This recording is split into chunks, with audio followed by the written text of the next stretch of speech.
चौधरी की जो अफवाह है, इसके पीछे आपको क्या नजर आता है? किरण चौधरी खुद इसको पब्लिक के बीच में लेके आ रही हैं, इन बातों को उनके समर्थक लेके आ रहे हैं, या विपक्ष का ये कहीं ना कहीं कोई साजिश है? नमस्कार दोस्तों, मैं हूं आपका दोस्त विनोद शर्मा और आज आपके साथ एक और अपडेट के साथ आ गया हूं। दोस्तों, सबसे बड़ा सवाल अब किरण चौधरी बीजेपी में जा रही हैं, किरण चौधरी कांग्रेस में रहेंगी, किरण चौधरी लोकसभा का या बंसीलाल परिवार लोकसभा का चुनाव लड़ रहा है या नहीं लड़ रहा, यानी कि श्रुति चौधरी। बहुत सारे ऐसे सवाल हैं जो राजनीतिक गलियारों के साथ साथ सोशल मीडिया पर काफ़ी ज़्यादा वायरल हैं। फिलहाल मेरे साथ अजय मल्होत्रा जी मौजूद हैं, जो लगभग 30 साल की राजनीति के साथ साथ बहुत सारे मुद्दे हैं जिन पर पत्रकारिता करते आ रहे हैं, एक्सपीरियंस अनुभव है इनका। सर, सबसे पहले हम बात करते हैं किरण चौधरी की जो अफवाह है, इसके पीछे आपको क्या नजर आता है? किरण चौधरी खुद इसको पब्लिक के बीच में लेके आ रही हैं, इन बातों को उनके समर्थक लेके आ रहे हैं, या विपक्ष का ये कहीं ना कहीं कोई साजिश है? देखो, किरण चौधरी के जाने की जहाँ तक अफवाह थी, वो पिछले दिनों चर्चा थी। वो अकेले किरण चौधरी की या किसी की उड़ाने से बात नहीं थी। जहाँ तक पॉलिटिकल गलियारे में बातचीत है कि बीजेपी एक ऑपरेशन लोटस चलाना चाह रही थी, कि वो ये चाह रहे थे कि हरियाणा में भी अदर स्टेट्स की तरह, जैसे आपका महाराष्ट्र में हुआ, आपका मध्य प्रदेश में हुआ, और इसी प्रकार से गुजरात में, राजस्थान में उन्होंने कांग्रेस को तोड़ा। ये नहीं कि बीजेपी वहाँ कमज़ोर थी। बीजेपी चुनाव में हर तरह की लड़ाई लड़ती है, तो बीजेपी ये कोशिश कर रही थी कि चुनाव की जो वोटों की राजनीति तो करनी है, अपने विरोधी को कमज़ोर करना है। तो हरियाणा में बेसिकली दो गुट माने जाते हैं, एक एसआरके गुट कहा जाता है और एक भूपेंद्र सिंह हुड्डा का गुट है। अब जो मुख्यमंत्री हैं हरियाणा के, वो कहीं ना कहीं एसआरके गुट के साथ अपने आप को कंफर्टेबल समझते हैं। और जो हाईकमान है भारतीय जनता पार्टी का, जिसमें अमित शाह भी हो गए, नड्डा भी हो गए, वो लोग कहीं ना कहीं भूपेंद्र सिंह हुड्डा से कहीं कंफर्टेबल नज़र आते हैं, जो आम चर्चा रहती है। तो दोनों तरफ से ये बात आई थी कि भी किसी प्रकार से एक गुट को तोड़ा जाए हरियाणा में, चाहे भूपेंद्र सिंह हुड्डा को। आपने देखा कि आखिरी दिनों में एकदम से भूपेंद्र सिंह हुड्डा के ऊपर ईडी की कार्रवाई बढ़ गई थी। वो एक प्रेशर डेवलप, और ये हरियाणा में ही नहीं था, बिहार में भी और कई भी स्टेट में हम बात करें तो हर जगह बहुत सारे नेता आए और गए भी हैं बीजेपी उस के दौरान। साथ। जैसे आप अशोक चौहान थे, अचानक उन्होंने कह दिया, मैं कारण तो नहीं बता सकता परंतु मैं आ रहा हूँ। नीतीश कुमार आए, नीतीश कुमार आ गए, तो हुड्डा पे भी प्रेशर था। अब रही बात एसआर के ग्रुप में, उसमें किरण चौधरी जी के बारे में मुख्यमंत्री का ये मानना था कि वो ग्रुप नहीं तो इस ग्रुप में किसी को तोड़ा जाए। ये उनको क्लियर था भी। रणदीप सुरजेवाला एक सांसद के रूप में कार्य कर रहे हैं और वो राहुल गांधी के काफ़ी नज़दीक हैं, वो टूट नहीं सक रहे थे। इसी प्रकार शैलजा जो हैं, वो भी प्रभारी स्टेट्स की बनी हुई हैं। तो उन्होंने सोचा भी क्यों ना किरण चौधरी को तोड़ा जाए ऐसे। मुझे जहाँ तक पता लगा कि किरण चौधरी को उन्होंने लोकसभा की टिकट भी ऑफर की, जैसे आपको हम भिवानी महेंद्रगढ़ से चुनाव लड़वा देंगे, और मुख्यमंत्री जी ने हाईकमान के समक्ष पैरवी भी कहते हैं करी है। तो ये चर्चा पहले बीजेपी नेताओं के पास पहुंची। बीजेपी के जो नेता थे, जिनके जहां किरण चौधरी के आने से उन पे इफेक्ट पड़ता था, चाहे वो भिवानी के थे, चाहे वो रोहतक के थे, तो मतलब खास करके एक जाट लीडर बीजेपी को मजबूत मिल जाता, और जो दूसरे जाट लीडर थे उनकी तो कहीं ना कहीं कमजोरी हो जाती। मुख्यमंत्री जी का मेरे को लगता है ये मानना रहा होगा कि भाई जैसे अभिमन्यु हैं, आपके धनखड़ साहब हैं, और भी जो जाट लीडर्स हैं, ये डायरेक्ट आए हुए हैं पार्टी में, पहले के हैं ये, और दलाल हैं, ये भी हाईकमान के थ्रू आए। तो मुख्यमंत्री चाहते थे कि उसकी लॉबी जाट लीडरशिप में मजबूत हो, क्योंकि धर्मवीर भी थ्रू मोदी जी आए थे शुरू में, गुजरात कनेक्शन से अपने बीजेपी में आए थे। तो जो हरियाणा की कुछ बीजेपी के जो जाट लीडर्स थे, उनको एक तो गवारा नहीं हो सकता ये चीज़, क्योंकि किरण चौधरी अगर आती हैं और वो भी मुख्यमंत्री के थ्रू आती हैं, तो मुख्यमंत्री को मतलब कि ये कहने को हो जाएगा हाईकमान के आगे कि जाट लीडरशिप तो अपने पास चौधरी बंसीलाल का परिवार है। सेकेंडली, वो दुष्यंत से जो पीछा छुड़वा रहे थे, भाई गठबंधन में उन्होंने सरकार बनाई, अब उनके पास इंडिपेंडेंट भी हैं और आने वाले समय में जो दुष्यंत की एंटी इनकम्बेंसी है उसको भी काउंटर करना है उन्होंने। तो ऐसे में वो कह सकते हैं भाई देवीलाल परिवार नहीं तो बंसीलाल परिवार। और जो भारतीय जनता पार्टी की सोच है भी कांग्रेस को अच्छी तरह उखाड़ो, बंसी देवीलाल परिवार साथ मिला लिया, हरियाणा के 3 ही परिवार बड़े रहे हैं, भजनलाल, देवीलाल, बंसीलाल। देवीलाल परिवार के वो आगे यहाँ पे भजनलाल परिवार को कर लिया उन्होंने, कुलदीप बिश्नोई को, और अब रह गया था बंसीलाल परिवार। और यहाँ तक कि जो छोटू राम जी का परिवार है उसको भी उन्होंने वीरेंद्र सिंह जी के रूप में लिया। तो ये बड़ी एक छोटे लेवल की बात नहीं थी, ये एक बड़े पर्सपेक्टिव में, ये नहीं कि उनको एक एमपी बनाना है। एमपी तो वो आज धर्मवीर को खड़ा करेंगे वो बन जाएंगे, आज आप ओम प्रकाश को खड़ा करेंगे वो बन जाएंगे, सुधा यादव बन जाएगी, पार्टी में प्रदेश की राजनीति सेट करना चाहते थे, उसमें कहीं ना कहीं झोल लगता था, तो उसे मजबूत करने के लिए तो जो इसमें मुख्यमंत्री के जो विरोधी थे, एक तो उन्होंने इस चीज का प्रचार किया, एक जो किरण चौधरी के जो विरोधी थे बीजेपी में उन्होंने प्रचार किया ये पार्टी में आ गई, और दूसरा किरण चौधरी के जो कांग्रेस में विरोधी हैं, तो स्वाभाविक है वो हाईकमान के समक्ष ये जाके कहेंगे ना जी देखो जी किरण चौधरी तो बीजेपी से पींग बढ़ा रही है। तो देखो इसमें कोई शक नहीं है कि किरण चौधरी का कद तो बड़ा है ही, तभी तो उससे ये बातचीत चली। अगर कद बड़ा नहीं होगा तो क्यों बातचीत चलेगी। मान के चल सकते हैं कि किरण चौधरी आज भी मजबूत हैं, लेकिन एक तरफ बात करें सर, सीएम उनको इनवाइट करते हैं तो यहाँ दावा कर रही हैं वो कांग्रेस में सीएम बनने का, उनके कार्यकर्ता हमेशा दावा करते हैं, नारे लगाते हैं, तो बीजेपी में जाके सीएम तो बनना तय नहीं था। तो किरण चौधरी किस हित से जाएंगी, उन्हें क्या भला लगेगा? किरण चौधरी ने अब उन्होंने तो हमेशा डिनाई किया है इसको। अब उन्होंने देखो इन चीज़ों को हवाएं इसलिए भी मिली कि किरण चौधरी ने किसी मेन स्टेज पे जाके ये नहीं कहा कि मैं बीजेपी ज्वाइन नहीं करना चाहती।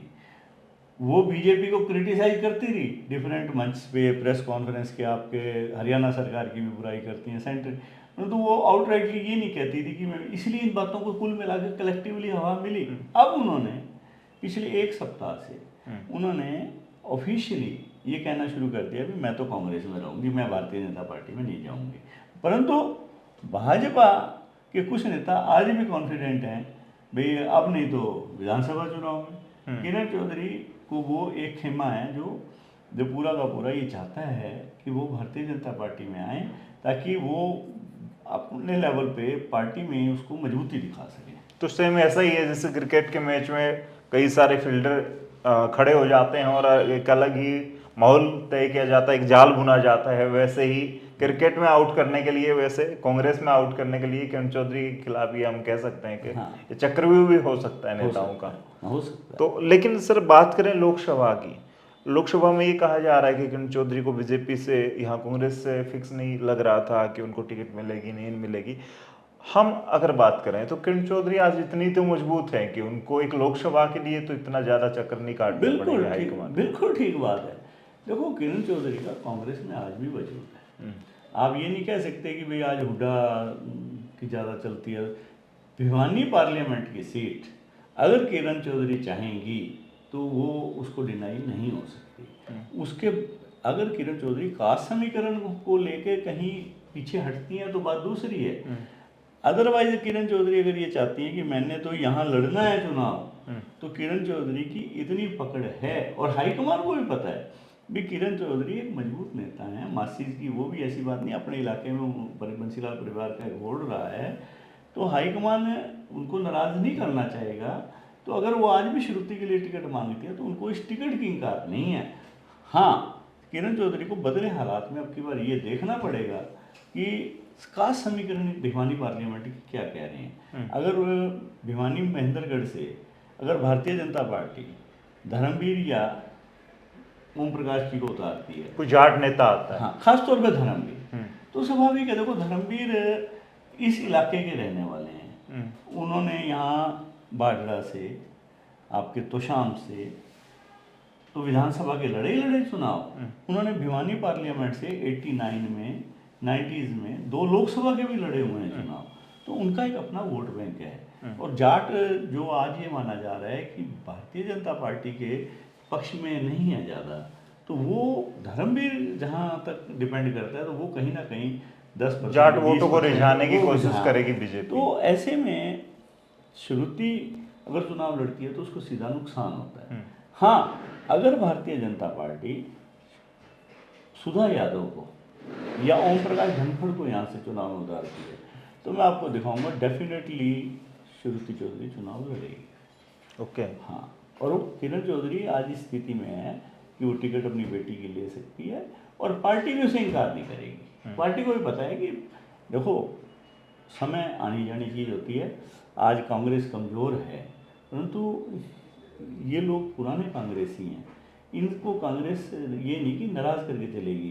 कांग्रेस कभी ये नहीं चाहती कि हरियाणा में या देश में, कांग्रेस ने मध्य प्रदेश से सीख लिया है एक पर्टिकुलर लॉबी को मजबूत नहीं करना। मध्य प्रदेश में उन्होंने कमलनाथ को सर्वे कर दिया, पार्टी की आज हालत देख लो क्या हुई। तो हरियाणा में हम कह सकते हैं कि हालांकि गहलोत का भी ऐसा ही किस्सा रहा है, उन्होंने टिकटों के मामले में और कई बार उनके ओएसटी के ऐसे बयान आए हैं बाद में। तो ऐसा रहा है कि किसी को आप अगर एक को लीडर बना देते हैं, एक को हिट लिस्ट में डाल देते हैं तो दूसरे लोग कटने लग जाते हैं और कमजोर होती है पार्टी। तो हुड्डा साहब जिस तरीके से हैं मजबूत है, हम बात करें कि हुड्डा साहब के भी इतने ही चुनाव रहे हैं जितने किरण चौधरी के आसपास इतने ही रहे हैं। लेकिन किरण चौधरी वहां तक क्यों नहीं पहुंच पाई सर? आपने काफी करीबी से देखा है, करीब से देखा है बंसीलाल परिवार की राजनीति। हुड्डा साहब का तो काफी कम लेवल था उस टाइम की बात करें तो एक सीएम के सामने, लेकिन आज उनकी पूरे हरियाणा में काफी अच्छी देखो राजनीति कहते हैं ना अपने हरियाणा में सूद कसूद की है। इसमें कोई शक नहीं है कि हुड्डा साहब का कि जो टेम्परामेंट है एक बड़े मिलनसार टेम्परामेंट है, परंतु इस स्तर पे पहुंचना वो हुड्डा साहब को ये नहीं कि मासिस से बन के पहुंच गए। हुड्डा साहब भी एक सिंपल एमपी थे और भजन लाल जी की लीडरशिप में चुनाव लड़ा गया। हरियाणा के अंदर 67 सीट्स आई और जब सीएलपी की मीटिंग बुलाई गई दिल्ली के चंडीगढ़ के अंदर तो लगभग 45 एमएलए भजन लाल जी के हक में खड़े थे। वो कहते थे कि हमें तो भजन लाल जी चीफ मिनिस्टर चाहिए। परंतु जो सोनिया गांधी का वो था इंटरनल टीम, जिसमें अहमद पटेल भी थे उस टाइम, आर के धवन भी थे उसके अंदर, और भी फोतेदार भी थे, वी जॉर्ज भी थे, वो कहीं ना कहीं इनके साथ थे, हुड्डा जी के साथ। और भजनलाल जी से कुछ मामलों में कांग्रेस लीडरशिप नाराज भी थी। जो 1981-82 में जैसे कोई मामले हुए ऐसे या भ्रष्टाचार के मामलों को लेकर हुड्डा जी बिल्कुल नए थे, तो हुड्डा जी को एक पैराशूट से उतारा गया उस टाइम। मतलब कि उनके जो रिलेशन ऊपर के थे उस पैराशूट से उनको उतारा गया, ना कि उनको लोगों ने चुन के भेजा था। हाँ, बनने के बाद हुड्डा जी ने 10 साल में अपनी पैंठ बनाई। देखो लोगों को जीतने का उनमें मादा है, इसमें कोई शक नहीं, वो हर एक की पर्सन टू पर्सन क्वालिटी होती है। हुड्डा जी इस मामले में बाकियों से आगे हैं। तो सर बात करें जिस तरीके से बंसीलाल के वोटर रहे हैं, हम गढ़ कहते थे तो शाम से लेकर भिवानी डिस्ट्रिक्ट की जितनी भी सीटें आती थी खास करके इस लोकसभा क्षेत्र की, वहाँ पे अच्छी खासी पकड़ थी, लेकिन धीरे धीरे कमजोर पड़ी और उसको किरण चौधरी कैच नहीं कर पाई। उससे जो लॉबी जो रही, किरण चौधरी ने जो वोटर मिले पके पकाए हम कहेंगे, दिल्ली से एंट्री हुई उनकी और उनके नाम से सुरेंद्र सिंह की बात करें, बंसीलाल की बात करें, चुनाव पहला जीत गई, लेकिन कैंडिडेट के तौर पे वो इतना मजबूत नहीं कर सके खुद को, उस लॉबी को मैनेज नहीं कर पाई जो उनके साथ जुड़े थे। देखो बंसीलाल जी हरियाणा के चीफ मिनिस्टर थे, उनकी जो उस टाइम लॉबी बनी वो बंसीलाल जी ने अपने चीफ मिनिस्टर रहते हुए लोगों को अपने साथ जोड़ लिया। एमएलए भी उनको फ़ायदा भी दिया, एमएलए को मंत्री भी बनाया। हुड्डा जी भी जब मुख्यमंत्री बन गए तो उन्होंने अपनी एक लॉबी तैयार करी और भिवानी में ख़ास तौर पे उन्होंने उन लोगों को छांटा जो किरण चौधरी के विरोधी थे। फॉर एग्जांपल सतपाल सांगवान जी को उन्होंने वो जो हजका से जीत गए थे कांग्रेस में शामिल करवाया और उन लोगों को लेके कहीं पर भी जहाँ किरण चौधरी काम के लिए बोलती, उन जहाँ श्रुति का पार्लियामेंट था फॉर एग्जांपल, वो काम फॉर आपका जैसे दिल्ली रोहतक से सड़क चली वो खरड़ी मोड़ तक रोक दी। आपकी महेंद्रगढ़ से सड़क चली बनने के लिए 4 लेन, आपने उसको यानी कि भिवानी से आगे दादरी से आगे महेंद्रगढ़ रोक दिया उस सड़क को। तो ये जो कई चीज़ें ऐसी थी ना, तो लोगों के अंदर एक मैसेज चला गया कि पावर तो सीएम में है, पावर तो सीएम के पास है। तो वो जो लोग थे ना नेता असली, वो सीएम की तरफ भागने लग गए किरण चौधरी के पास नहीं रह गया कोई। मतलब लोग सीएम बनाने के पीछे किरण चौधरी के नहीं भागे, जो सीएम थे ऑलरेडी उनकी। उनको स्वाभाविक है, लोगों को काम चाहिए।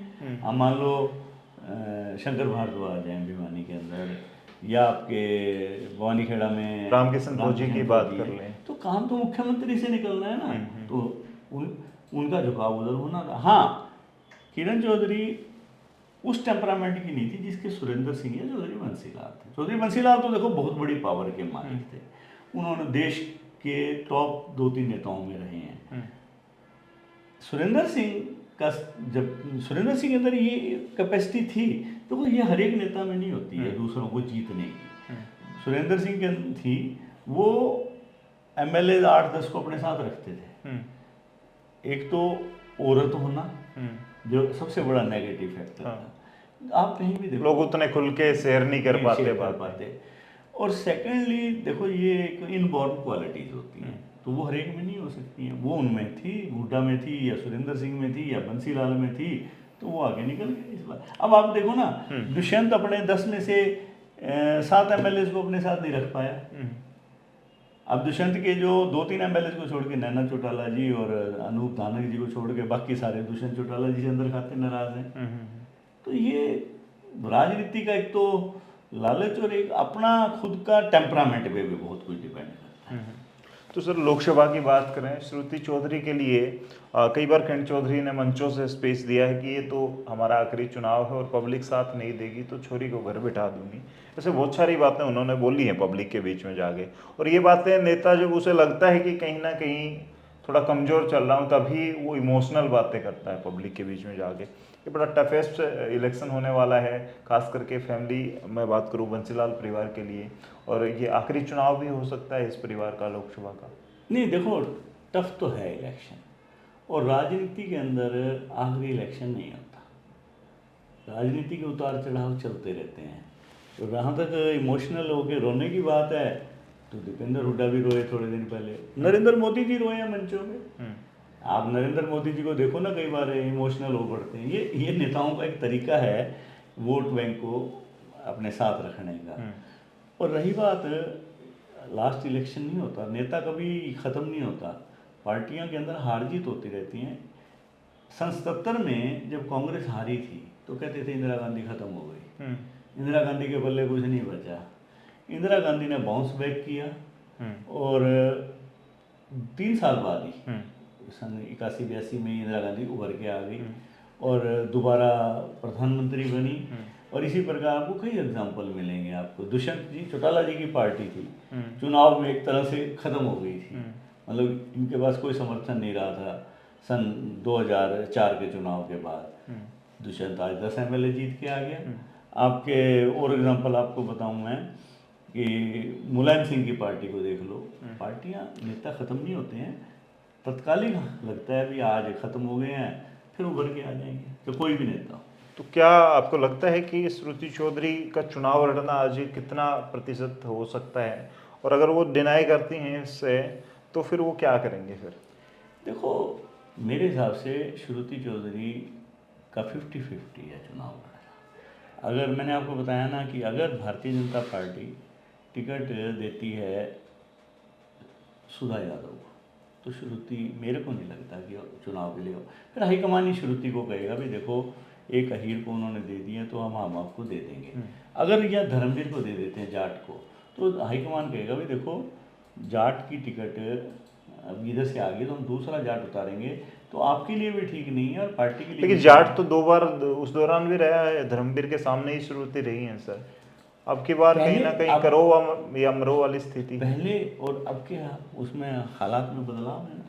आज भारतीय जनता पार्टी कांग्रेस के मुकाबले वेल प्लेस्ड है। आज मोदी फैक्टर सिर चढ़कर बोल रहा है। ऐसे में आपको फूक फूक कर कदम रखना पड़ेगा। आप भावुक होकर चुनाव को नहीं लड़ सकते भाई। पहले तो क्या था कि बंसीलाल जी के नाम से चुनाव लड़ लिया आपने, बंसीलाल जी की पोती है, बंसीलाल जी की डेथ हो गई। आज नरेंद्र मोदी का एक करिश्मा काम कर रहा है, आपने उसके कैंडिडेट के खिलाफ चुनाव लड़ना है, तो वो अकेला भावना से काम नहीं चलेगा। तो पार्टी चाहे कांग्रेस हो चाहे बीजेपी हो, विनर कैंडिडेट को ही टिकट मिलेगी। विनर को ही टिकट मिलेगी और देनी भी पार्टियों को विनर को चाहिए। हाँ, किरण चौधरी की जहाँ तक बात है, उसे ये बात ठीक है कि इस जो एक अनिश्चितता का जो वो है स्टिग्मा लगा हुआ है उनके ऊपर, उन्होंने उन्हें आगे आकर खुलकर इसके बारे में बोलना चाहिए। क्योंकि देखो, जितना अनिश्चितता होगी उतना नुकसान होगा।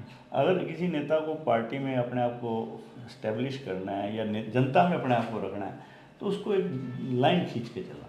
जी, तो फिलहाल हमारे साथ अजय मल्होत्रा जी थे और आज की चर्चाओं का विषय हमारा किरण चौधरी और उनके चुनाव के दौरान की जो बातचीत है, जो माहौल है, उस पर थी। वैसे तो किरण चौधरी बंसीलाल परिवार के नाम से राजनीति करती आई हैं, लेकिन उनका खुद का भी वर्चस्व काफ़ी अच्छा खासा रहा है। कई बार मंत्री रही हैं, एमएलए रही हैं वो, तो शाम से बात करें, और जब से चुनाव लड़ा है तो शाम से हार ही नहीं है, ये मजबूती का भी एक पॉइंट है। लेकिन दूसरी तरफ बात करें कि 2 लोकसभा चुनाव सुनीति चौधरी हार चुकी हैं कंटिन्यू, तो कहीं ना कहीं सस्पेंस की बात है। दूसरी तरफ अगर बात करें कि मोदी फैक्टर चल रहा है, और मोदी का जादू जहाँ चलेगा वहाँ थोड़ा सा कांग्रेस या फिर कोई भी रीजनल पार्टियां हैं, रीजनल राजनेता हैं, वो जरूर सोचते हैं कि कहीं ना कहीं इस बयार में उन्हें कोई छोटी मोटी हानि ना हो जाए या चुनाव ना हार जाए। फिलहाल आप लोगों का क्या कुछ मानना है?